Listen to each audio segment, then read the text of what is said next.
Hey guys, Psycrafter here, and today I am back for Baccano. But first, I wanted to quickly check if there was any birthdays I should be mentioning.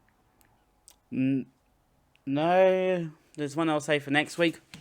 But for today, we're just gonna get into Baccano. We're getting into. It's gonna get more complex from this point forward. Like the first four was like the setup, and now I'm gonna be doing 5 episodes today. That's because I want to save the free OVAs to be their own little episode. So we're doing episodes 5 through to the end of 9, which is about 9 pages. So it shouldn't take too long. I'm starting with episode 5. At the factory in 1931. So this is the factory where Jacuzzi does some, like, gets his wanted. Well, we learned of Jacuzzi's wanted poster actually, because Jacuzzi is confronted by 3 men aiming their guns at him, wanting to settle the situation peacefully. Like, yeah, Jacuzzi's the one that wants to settle this peacefully. The men are there because of the 5k bounty on Jacuzzi's head, surprised at how perfect this kid is. It's like, well, like this guy. Honestly, I don't know if he's like 21 or 18 or whatever. It's very iffy on how old these characters are at times. One of them holds his gun to Jacuzzi's head, asking him to say his name to confirm they had the right person. Back on the train, following Jacuzzi. So now we're going back to the train plot, and we're following Jacuzzi as seeing the dead conductors and saying the rail tracer is here. Nice and Donnie catch up to him to see it for themselves. Nice tells Jacuzzi that Nick got grabbed by the fake orchestra, believing them to be train robbers. They then hear the gunfire between the Lemurs and Ladd's soon-to-be-dead subordinate, terrifying Jacuzzi, who says they need to run. Going back to the train yard hold-up, the men are shocked that the leader of the delinquents, causing trouble for the Russo family, has a boss so cowardly. Jacuzzi tries to explain his group didn't start the trouble for the Russo family, but they started trouble for them by killing 8 of his friends. Yeah, on Russo to Jacuzzi's friends. Deciding to radically oppose the Russo family, all between kicks delivered to his body. Again, back with the train plot. Jacuzzi switches his mind to drive away the rail tracer and the train robbers from the train to save his friends.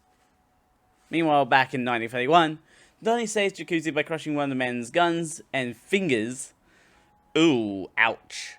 While the other 2 have knives in their head, courtesy of Jacuzzi's group.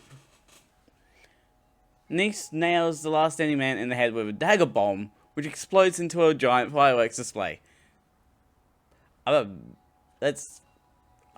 Dagger bomb is never something I would think of as a weapon.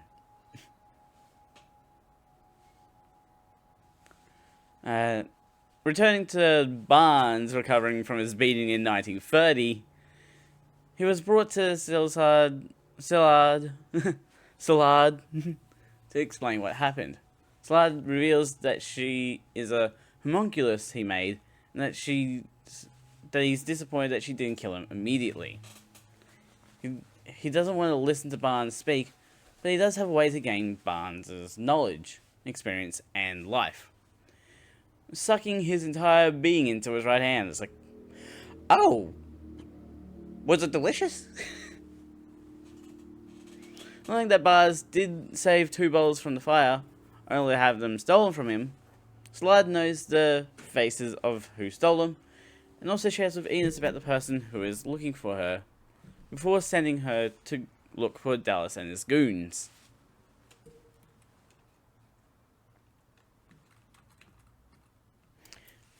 In 1931, Gustavo is having trouble finding Dallas himself, which upsets Bartolo, considering Gustavo's life forfeited.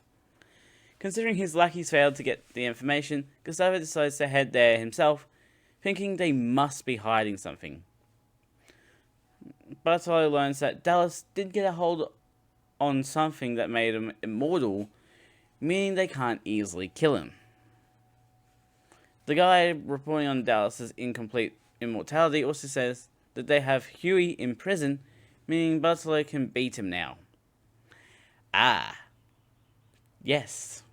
Because Huey is immortal, you can beat up the immortal guy and not get any repercussions for it. Hidden away in the basement in New York, Fury is questioned about if he really wants to become a camarista, even if it means going to prison sometimes or fighting a friend to the death. The questions get more personal, asking if Fury would be able to kill his father in revenge if he were to kill members of the Kimura. The man asking the questions says that Fury can still turn back from this, believing Fury could live an honest life. Then jumping back over to the drain plot yet again, Isaac and Maria set out to try finding Jacuzzi and Niece, while Natalie tells Mary to hide with Cheslaw. I'm pretty sure I'm butchering that name. Goose enters the dining car and introduces himself to Natalie, asking her to help her with a special favor. Over at the Daily Days, still the same year, I'm pretty sure. Oh wait, no. Maybe different year. Timeline is wild. Gustavo is surprised Nicholas knows who he is, and grabs Nicholas over the need to know about Dallas. The office workers being beaten to the drawer by Gustavo's goons. Nicholas states, once again, that they don't know any more than what they learnt the other day, but can say that the Gandors are after Dallas as well as Dallas having a little sister that he cares for, saying she'd make for good bait to catch him. As part of Fury's initiation, Fury has a knife fight against Miser, while another camarista stands as judicator and executioner if someone gets stabbed in the chest. Miser strikes first with Fury's speed, pushing Fury back towards the wall, which allows Fury to get the knives into a lock by jumping off the wall. It's like a full-on front flip off the wall. Fury is then first to break the lock, slicing Miser's arm and winning the match, with Miser showing the injury to everyone, but not that it heals quickly after. Fury does notice. The leader fires a victory salute shot, which surprisingly kills Isaac out of nowhere. What? Why? Isaac is here?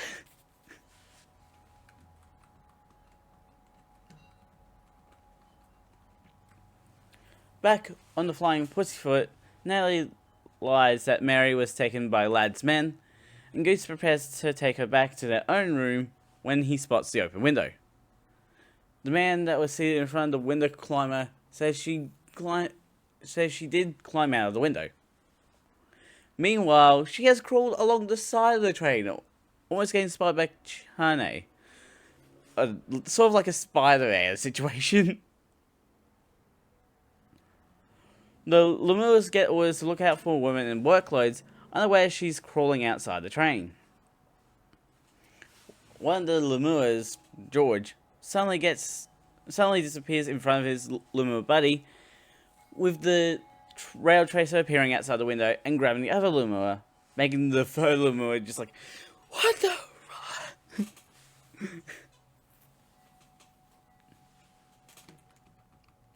And with that freak out, we are entering episode 6. And Nicholas talks to Eileen about how he was threatened by Gustavo Baccano, and that he let slip about the Gandors. Eileen is upset that Nicholas said something that could put Dallas' sister, Eve, we finally learn her name, the lady that came by earlier, in danger.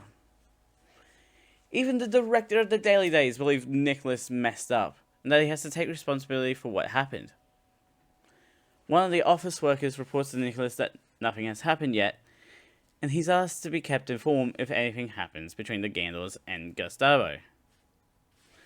Following the disappearance of George and the other Lemur, Spike reports that they both disappeared to Goose. Miss Traincaller makes eye contact with the rail tracer as they attack another Lemur that opens fire, which they grab and grind on the ground outside the train. Ooh, that's bloody. Ooh. The Lemur then whispers something in her ear that makes her scream and crawl away. It's like really good meme content right there. It's like, no, stay away from me. But rewinding to 1930, Dallas and his goons ask Luck for help with revenge on Furo kicking their butts, offering to join his organization for the help. Luck denies his offer to join the organization, asking if Dallas even thought about why they never asked him, and saying they never asked him to join because they had no use for him. He's practically useless. He's dead weight. Dallas has served a better use as a distraction to the cops outside the organization, keeping them busy. It's just like, yes, you are helping us by not being a part of our group. Burger Gandor arrives to ruin the meeting and kicks them out, leaving the cure-all elixir behind accidentally. Whoopsies!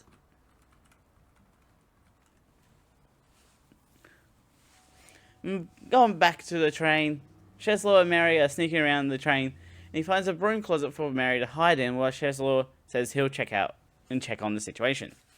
But really, Cheslaw wanted Mary safely hidden away so he could go search for the Immortals. Not to be confused with like Invincible or the Eternals.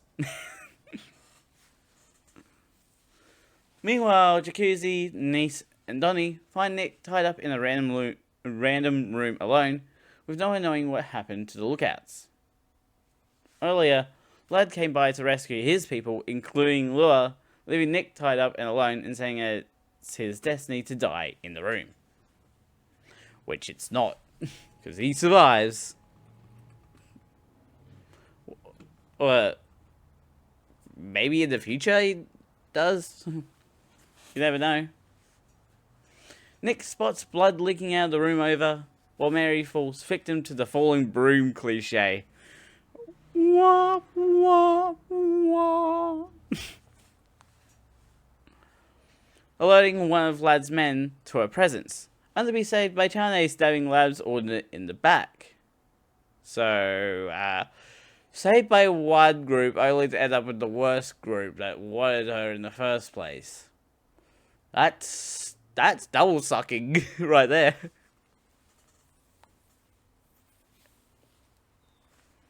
Lad steps out of the blood leaking room, introducing himself to Jacuzzi and revealing he knows Jacuzzi. He informs Jacuzzi that he plans to kill half the passengers or them all, and that if Jacuzzi doesn't want to be killed, to jump off the train and die. Jacuzzi mentions that the conductors are dead, so Lad decides to go check it out, leaving Jacuzzi's group alone, and he says his group didn't kill the conductors. With Lad gone, Jacuzzi checks out the room he left. You might not want to look in there, you might not like what you see. Going back to Isaac and Maria's accidental car hit, the two walk away and go down a random alleyway. Meanwhile, Dallas has no money to play around with, since last month's assets got donated to robbers, and he attacks one of his men for saying how cute Eve is. Okay, don't mess with this guy's sister. In any form. He'll kill you for it. In the alleyway, Isaac and Maria talk to each other about their first robberies they've committed, like stealing clocks, and the entrance to a museum, which led to stealing inheritances to stop fighting over them. And Dallas and Maria Dallas shoves Maria out of the way in his angry state, leading to a tense standoff. Coming back around to the museum door, they stole a museum door. This is not a small door. It's like the proper like entrance doors you see on the old-fashioned, like the old museums, how they had like the massive, really tall doors, and these two characters just stole it. Like, huh?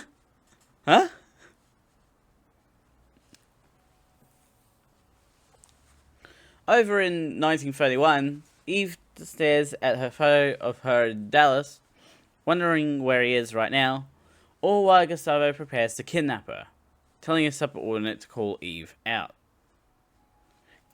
Going to a phone booth, he calls the household and lies that the newspaper company has information about Dallas, and that they can only tell Eve in person. The plan works, leading to Eve getting kidnapped and Samantha being tied up, gagged, and locked behind a sewer grate. How they fit her in there is beyond me, sometimes. That is impressive. On the train, Jacuzzi's group finds multiple dead bodies that causes Nick to throw up out of the window. At least he didn't do it on the crime scene. The most confusing part is the giant blood splatter on the roof of the room. It's like, how did the blood get on the ceiling? Spider Pig. That is such a random reference.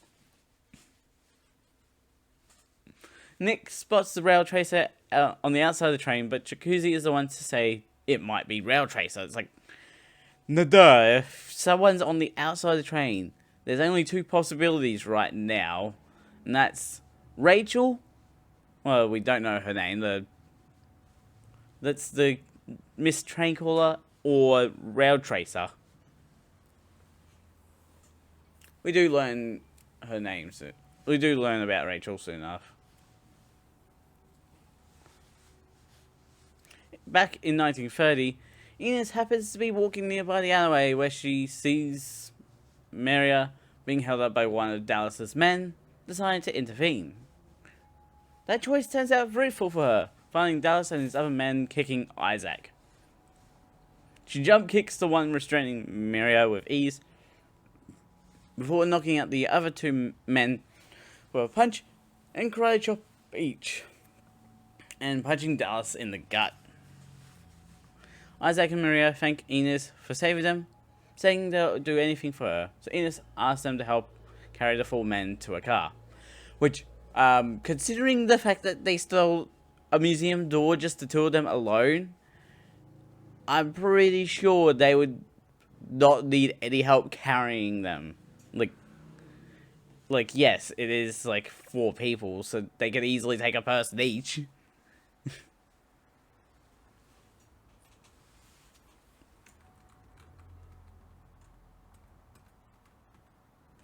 Nicholas learns that Eve was kidnapped, which gets him in trouble with the director of the Daily Days and Eileen. However, the director is more worried that the rivalry between the Gandors and the Runeratas is getting out of control because of their information. Eileen believes Nicholas is scheming something, and the director believes so too, thinking that Nicholas is trying to have Gustavo clash with the Gandors directly. The director wants to leave Nicholas to do what he's doing, noting little is known about Dallas. Even the question of if he's an immortal or not, thinking Nicholas's plan might fill in the unknown gaps. He says that if they do nothing, some sparks will still occur between the two gangs, since the legendary assassin Vino, aka Claire Stanfield, is heading to New York by invitation of Luck. Back in Salad's hideout in 1930, Salad is disappointed he won't learn much by eating Dallas, so he has Ines eject something into Dallas's arm. And now we're like at the midpoint of this show, and we've had the 1930s plotline going on across the multiple years. But now we're rewinding to the true start of the story in 1711.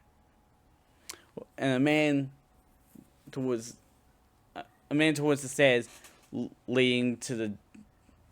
Like, a man goes towards the stairs leading to the deck of the ship Avena Avis, only to react to a noise from a hooded figure.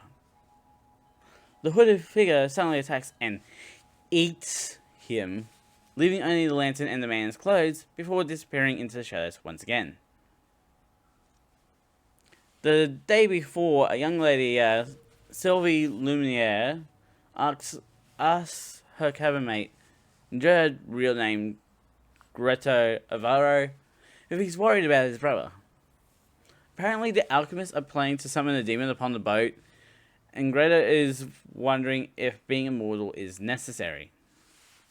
Sylvie thinks it's okay if it's a step to discover the cure-all elixir, but also states she'd give up immortality to be together with Greto. Out in the dining hall, Salad shouts about alchemists summoning a demon. It's serious hearsay. Or heresy, I mean. Not hearsay. That's very different. Which is surprising to hear to those around him that know him as the most inquisitive person on the Avenda Avis. One alchemist talks about how the cure-all elixir is every alchemist's dream to obtain, and if successful, it will launch Miser into legend as one of the great alchemists. One of the passengers encourages everyone to smile to alleviate the tension in the air. It's like, woo! Let's not be awkward, let's all smile it out. Huey visits Sylvie and Greto's cabin to calm them by quoting the Emerald Tablet, or the Smaragdine Tablet, which was seen as the foundation of alchemy by European alchemists, possibly written as early as the 8th century. Fun fact for you. Greto continues to quote, and Huey says that everything is united and the circle is closed, uncertain on if the demon they'll be summoning is good or evil. Asking if Huey isn't anxious, he reveals he's very interested in it all, and now humans will change with the demon and the cure-all elixir around. In another room of the ship, Mizo draws a pentagram on the floor and asks those with him to bring everyone else to the pentagram. Other passengers are investigating Pierre's clothes, the man that was Eden, when someone else mentions that Italo has disappeared too. You hear a noise upstairs on the deck, and checking it out, the hooded figure eats the man that checked, getting everyone's attention. Miser announces to the summoned alchemist that he doesn't know if this is the right thing to do, revealing he learnt this ritual from a man in the same school as him that hasn't aged in 300 years. Turn to face Denkuro Gogo and Togo and Gretel, asks them to step forward onto the symbol. Miser starts the ritual, only for the demon to stop the ritual. It's like, you don't need to do this. Sylvie is worried for Greta's safety upon seeing people freaking out about demon, looking towards the stairs in fear. The demon says that summoning chants are nothing more than complaints. They can hear their words and know what they are thinking all the time. The demon doesn't want to be referred to as a demon, focusing on Miser and his hunt for knowledge on eternal youth. Deciding to only teach Miser the method to make the cure-all elixir, making a bowl of mysterious substance appear in Miser's hands that will grant eternal life. Salad tries some of the mysterious substance, declaring it's fake before being partially decapitated by the demon. I don't know what other word I could use. As quick as his death, Salad comes back to life, and having seen Maternal Youth in real time, everyone swarms Mizo, wanting some of the mysterious substance for themselves. The demon tells them of the rules, around being immortal, including the eating rule that involves the right hand and thinking, I want to eat, which also allows the eater to gain the eaten's knowledge and experiences. The other rule is that immortals can't use false names in the presence of other immortals. Also, if they want to learn how to make the elixir, they'll have to ask Miser. However, the next morning, Salad is upset that Miser wants to seal away the knowledge of the cure-all elixir because of how dangerous it is. Albatross, Mr. Smiles, agrees with Miser, explaining that things are going to be sad, but also fun. I don't know why that will corrected the thighs.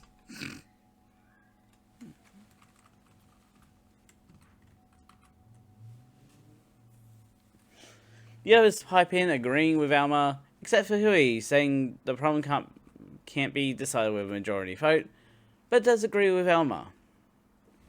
Miser says he'll be keeping any knowledge pertaining to the cure elixir in his home. Cut forward to the night where Sylvie reaches to open the door, only to be pushed against the door by the hooded figure's right hand. Miser tells Gredo he's regretting his actions, that the knowledge of the cure-all elixir should not be in the hands of humans. He says that the knowledge of the cure-all elixir should not be... he says it will create conflicts between those that hate each other and those that love each other. Miser's thinking of whether he should eat Salad or not, knowing that they are not that different. But he comes up with a new plan, which involves sharing half the knowledge with Gredo until he meets a wonderful person, and when he does, to return to Miser. Unknown to them, Salad heard and saw everything through the keyhole. Later that night, Alma stops Miser from eating Salad, and to stop Miser starting the eating on the ship. However, Salazar has gone ahead of Miser, having snuck out and left a blanket in its place. Salad is revealed to be the hooded figure, and seems to be excited by the prospect of eating Sylvie, but also showing an interest in her, meaning he did consume Gredo. Miser and Alma go searching for Salad, who has just realized Sylvie didn't drink the elixir, so she can't even be eaten that way.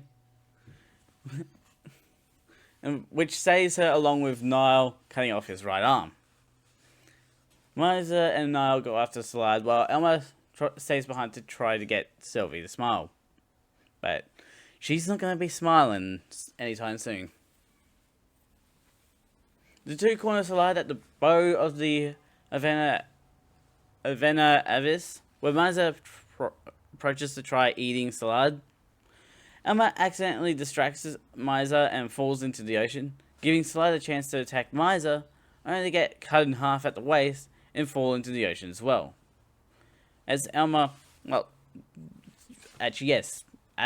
drowns, the demon speaks in Alma's head, finding him curious for trying to get Salad's affection, offering Alma one wish.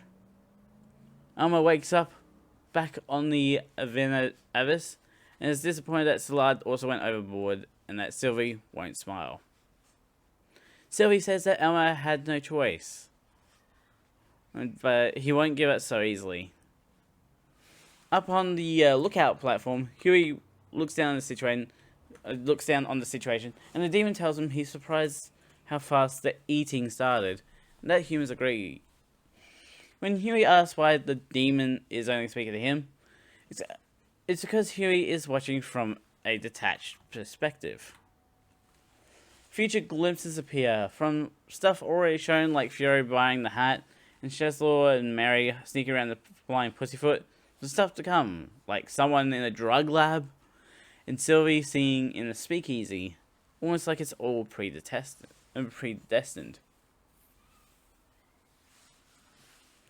Rushing back towards to 1930, Miser talks about how troublesome it would be to have the Runeratas as their enemy, but saying there's no need to fear Gustavo.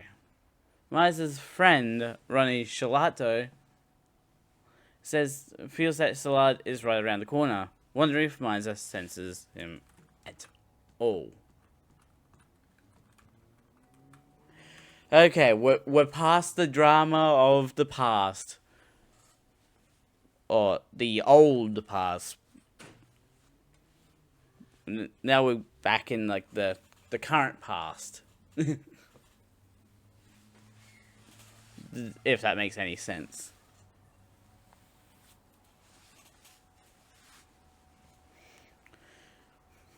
The New York Police Department. Oh, so we're into episode 8, where the New York Police Department hold a special meeting with FBI Special Investigators Bill Sullivan and Donald Brown to discuss the serial robberies by Isaac and Maria across America that has reached over 110. One of the officers asks if they are screwing around with them. The faces are Isaac and Maria pulling, but the police chief confirms he's serious. As for why there are so many pictures without them being arrested, it's just that citizens were intrigued by the eccentric outfits. They rarely popped up on the FBI's investigation list until recently, when they stole the assets of the Genoards. Ooh, that would definitely get your attention. That would definitely get you on an FBI list. On the flying pussyfoot, Isaac realizes they forgot to get something for Enos, to which they both dramatically freak out over. Meanwhile, Nick, Niece, and Jacuzzi try fighting Rail Tracer by climbing up on top of the train. Nick and Niece are surprised by how fired up Jacuzzi has gone over everything going on the train, and he says it's the first time since the Russo family killed off 8 of their friends. In 1932, Gustavo's sugar cube snacking subordinate checks out the streets as a lookout, while Gustavo tells Eve they won't kill her. Eve knows the Runerata name, and that's because everyone in her family were on familiar terms with Bartolo.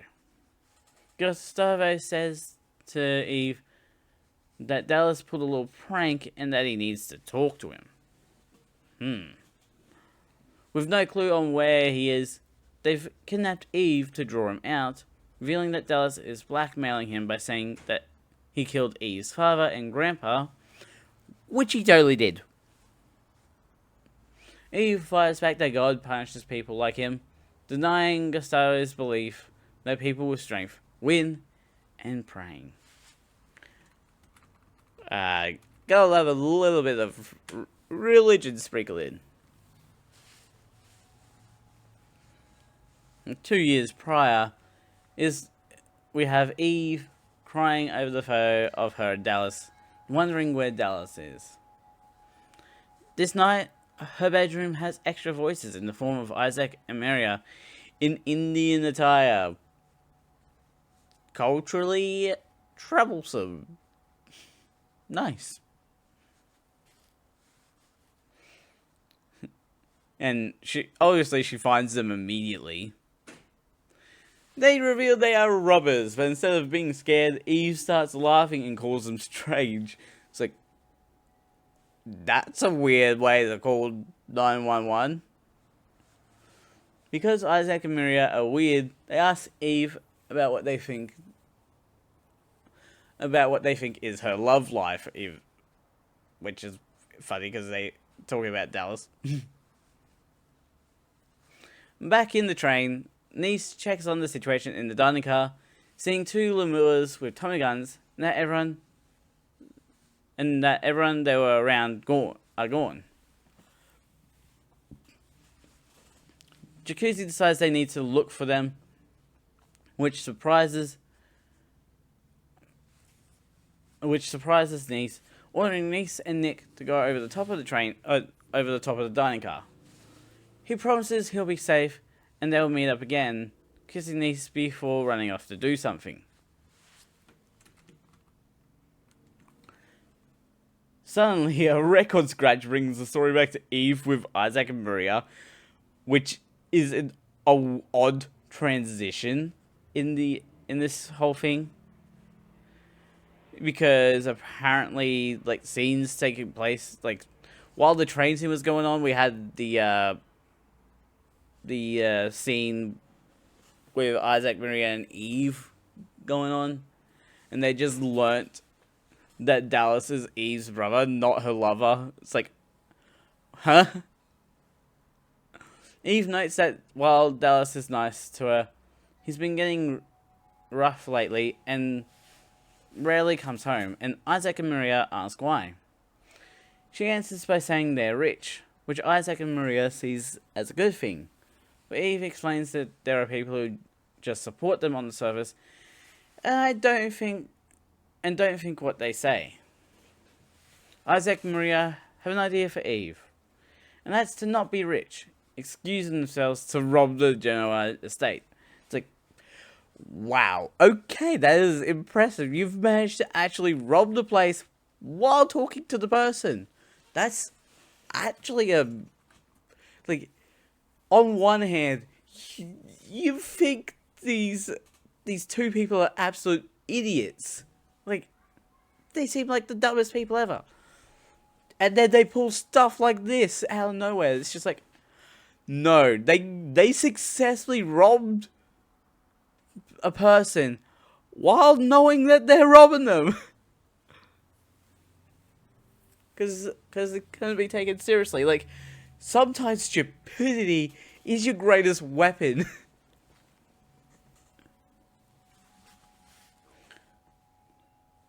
Returning to the Flying Pussyfoot, Isaac and Maria reach the conductor's car to find both conductors dead.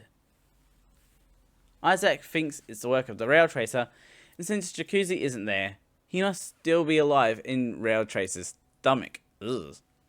The two cry over Jacuzzi's death, not realizing that Jacuzzi is running right to them as they cry. Unfortunately, Jacuzzi and Donnie trip over, leading to Jacuzzi almost ripping the dress off Miria and almost pushing them into the blood-filled room.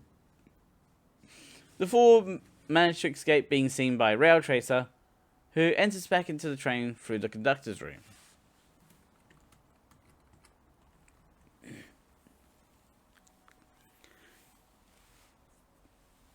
Jacuzzi explains the situation on the train to Isaac and Miria, which Isaac compares to Romance of the Three Kingdoms, which was brought up in Dorora as well.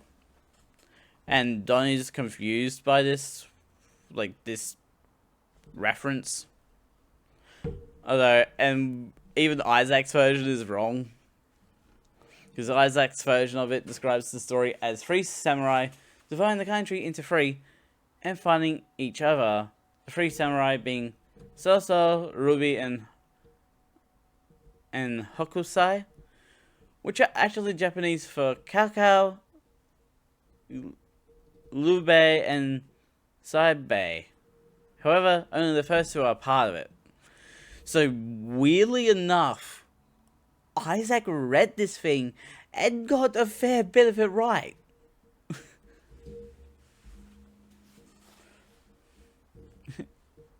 Like, he read it without understanding it, but he's not as dumb as we think.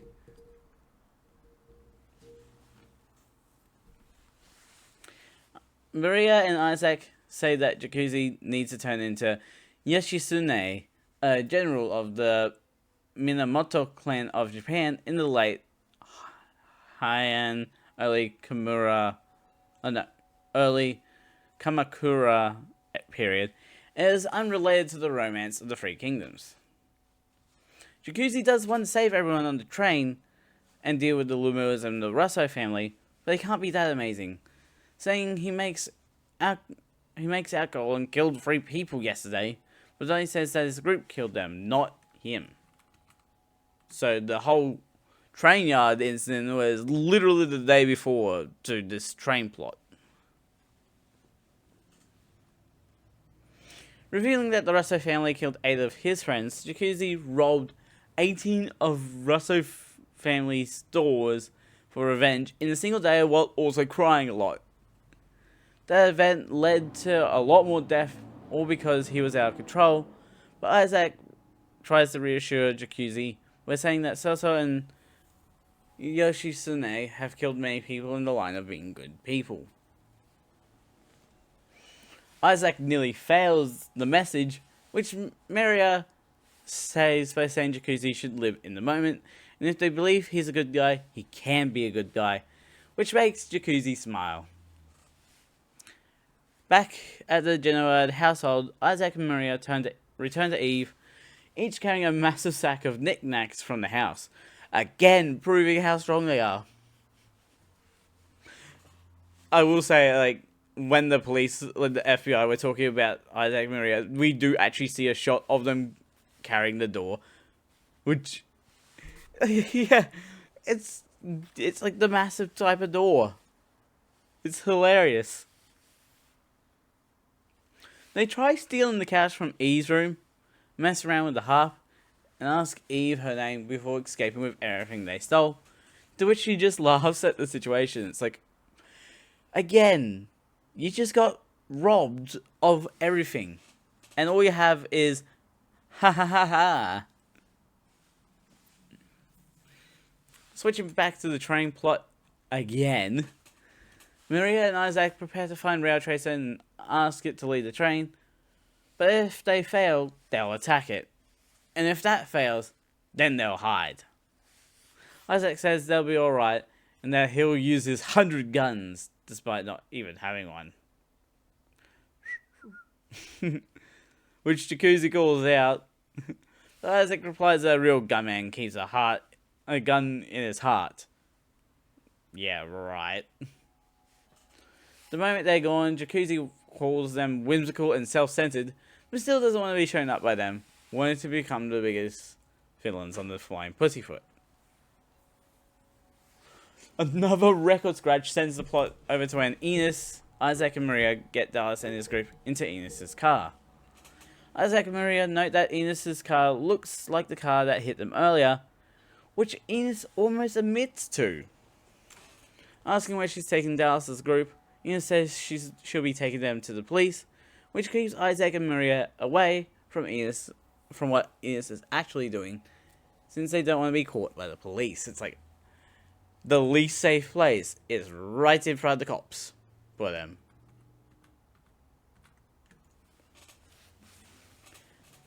They lie that they are atoning for their big amount of sins they have made, and Enos calls them strong, saying she's too afraid to face her own sins or even say them. Isaac says Enos did a good deed by saving them just now, with Maria saying that despite how many bad things someone does, if they do one good thing, people might think they're good. The 3 trade names, leaving Isaac and Maria surprised that Enos doesn't have a last name, calling her strange. Hello, pot. Meet kettle. Isaac and Maria call out, promising to meet her again, and Enos sheds a tear, promising the same to herself. Going back to the morning after the Genoa robbery, Eve wakes to find Dallas sitting on her bed, apologizing for being gone so long. He offers to teach her billiards that night, which she agrees to, when they are interrupted by a scream outside the room. Eve starts praying, only for Dallas to return angry that someone robbed them last night, revealing he only came back for allowance from Grandpa's inheritance. There it is! The true jerk had to come back out at some point. Dallas slams the door in frustration, jolting her out of the memory back to 1932. Seeing everyone asleep, Eve takes the opportunity to escape the Runaratas, which the sugar cube snacking Runarata allowed to happen. We call him Mr. Sugar Cube. I wanted to wait until we had an official name, but I guess Mr. Sugar Cube was the closest we get for him. We're getting into the last of today's episodes, and we're starting in 1932 as a Chinese office worker for the Daily Days tells Nicholas that the flying pussyfoot didn't arrive as safely as expected, saying that the locomotive and the passenger cars were all replaced during the journey. However, most of the details are unknown since the Nebula Company is restricting access to information, leaving only room for speculation of a large incident. The worker did learn that quite a few passengers died, and Nicholas brings up a girl running on the flying pussyfoot, deciding to wait for a report. But she's already at the Daily Days, and it's the train crawler, whose name is Rachel. And she talks directly with the director. Nicholas makes a joke about Rachel's injured leg, only to be told off by the director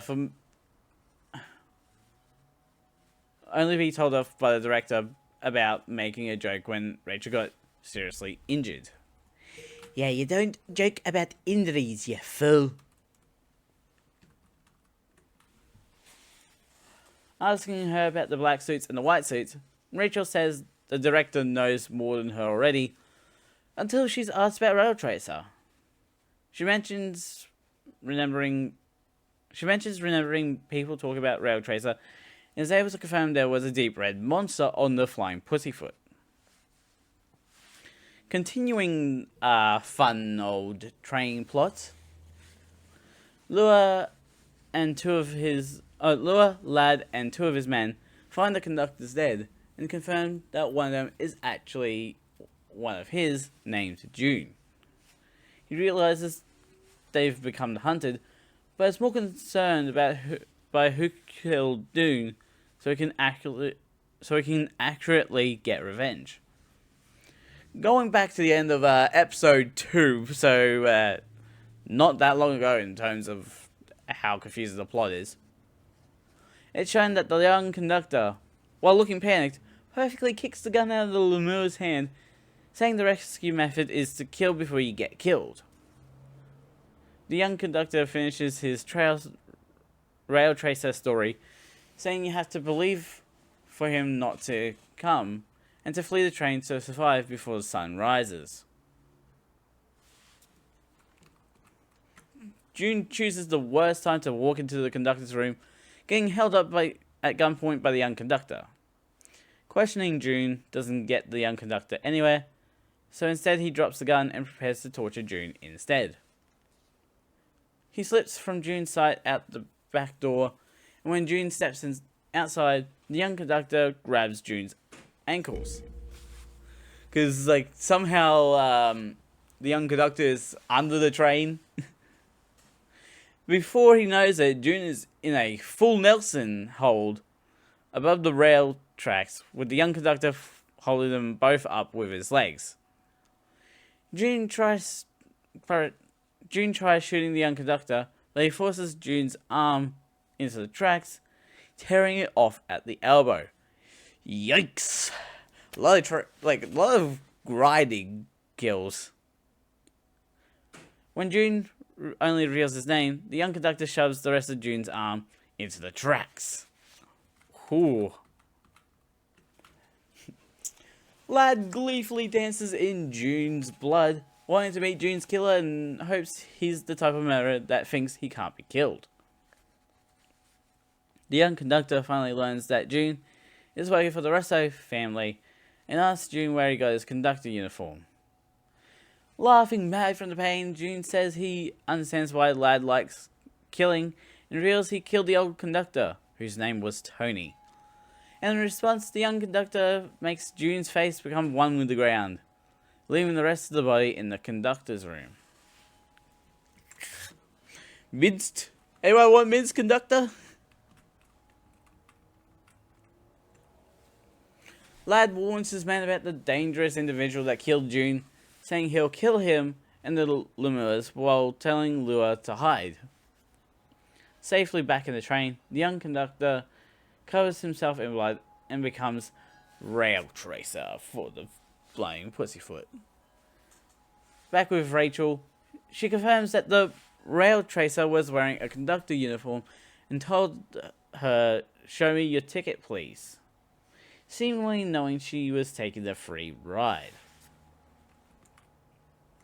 Although the fact she was on the outside of the train sort of helps in that regard. The director says that the conductor is Fino, explaining that Fino was feared as an elusive monster throughout America. In truth, Fino arrives in certain places out of nowhere, then quickly leaves, which would make sense if he is a conductor on a transcontinental train. Rachel says she's heard of Vino before, and the director states that Vino's real name is Claire Stanfield, and he was raised by the father of the Gandalf brothers after being orphaned. I don't know how raised didn't make it in. He was then taken in by a circus where Claire honed his acrobatic skills with his hard work and superhuman talent, obtaining beyond human strength and technique.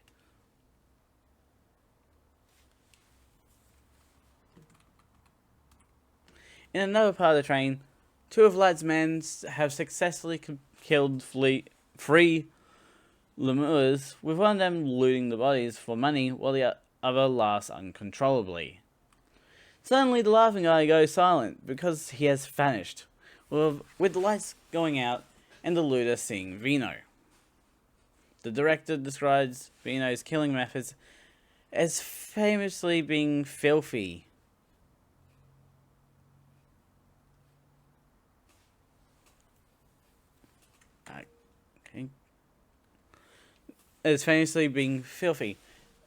Anyone killed by him left on the verge of complete destruction. Vino, which is Italian for wine, can't be satisfied as an assassin unless he goes that far in his skills. Nicholas confirms with the director that Vino has made contact with the Gandalf brothers, and at Grand Central Station, Vino makes contact with the Gandalf brothers via letter to meet outside the station. Calling out to Claire about being a conductor, he announces he's no longer a conductor and to call him Vino or Rail Tracer. Vino wants to get straight to work because afterwards he wants to go look for someone he met on the train that might marry him. Interesting. Very interesting. Rachel wonders why Vino committed so many indiscriminate murders on the train, but the director says they were most likely based on his sense of ethics. Vino does have a sense of justice, even if it's a bit warped, but Rachel says that Vino killed a child. However, when she describes the child, the director says she'll be able to ask him herself, leaving Rachel utterly confused, really.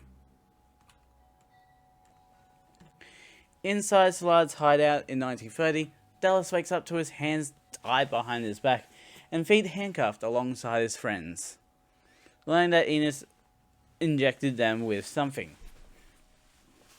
Salad introduces himself to the four, announcing he'll kill them after they tell him what he needs to know. Eating one of Dallas's goons to learn the location of the elixir, as well as Isaac and Maria. Asking Ines about them, he's glad to hear they didn't follow her, saying there's no problem. Solar figures he could use Dallas and his remaining goons to retrieve the elixir from the Gandors, thinking they'll obey him since they have immortal bodies now. His associates are upset with Solar's decision to give them immortal bodies, but he explains that they are now tools to help them in the potential war against the Mafia, promising to eat them when their task is done. Back on the train, Goose brings Mary to Natalie, saying they saved her from Ladd's men. He continues to say that if there's a beacon light on top of a bridge the train is passing tomorrow morning, they'll be safe for the moment, mentioning there'll be a negotiation with Manfred going on for the release of Huey. If an understanding can't be reached with him, or if the police barricade the railroad, Mary's body will pay the price and be left dead on the train tracks after many gunshots. Oh no. Let's hope the husband comes through, huh? In 1930, Ines follows Dallas and his goons to Coraggioso, with them returning to the basement to retrieve the crate of curable elixir. Several Gandor men are playing poker in the basement, and Dallas explains they left something behind earlier and just wanted to pick it up. Pointing at the box, one of the Gandor men says they can't give it to them without knowing it's actually theirs, and they'll have to wait until tomorrow to hear from Luck. Dallas's goons aim and fire their Tommy guns at the Gandor man, killing all but the one talking to them, who takes them out. Going for the telephone to call Luck, Dallas and his goons come back to life and kill the guy with a knife for shooting them before celebrating their new power. Cheslaw enters a seemingly empty freight hold back in 1931, with Ladd following him to talk. He says that Ladd is strong, that if he took up boxing as a sport, he'd be wearing the champion's belt by now. Changing the topic to his request, Cheslaw asks Ladd to kill everyone in the dining car, which surprises Ladd, all while Vino is watching the scene from the shadows.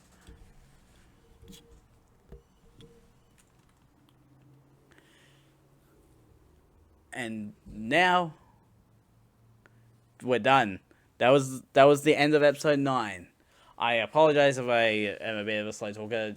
That's just me in a nutshell. Anyways, for YouTube, links will be in the description to both the channels and the Twitch figures. Go check it out. Don't forget to subscribe and hit the notification bell so you know because it comes out. A ding, ding, and Sidecrafter out.